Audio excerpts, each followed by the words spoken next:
How can we use heat to make water travel upward, defying gravity?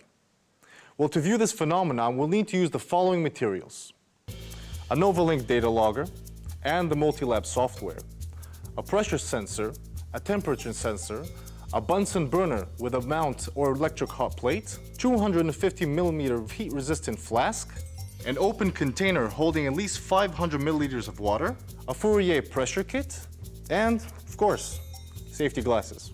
Let's look at our setup. There is a heat-resistant flask with a transparent tube leading to an open container with water. Now we've added food coloring to the water so that it's easier to observe the results. We've poured about 30 milliliters of water into the flask and sealed the flask with a stopper. Note that the stopper has 3 holes drilled into it. One for the tube, one for the pressure sensor, and one for the temperature sensor.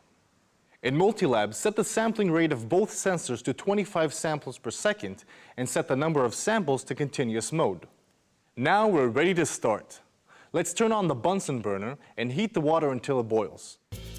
Safety first.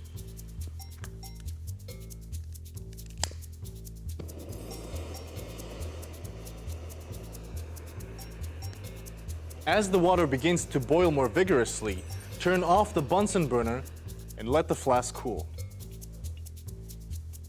And now, ladies and gentlemen, the moment we've all been waiting for, the rising.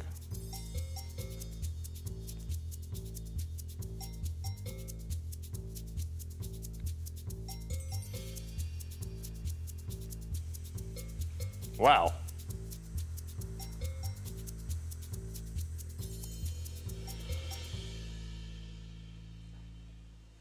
Well, that was amazing.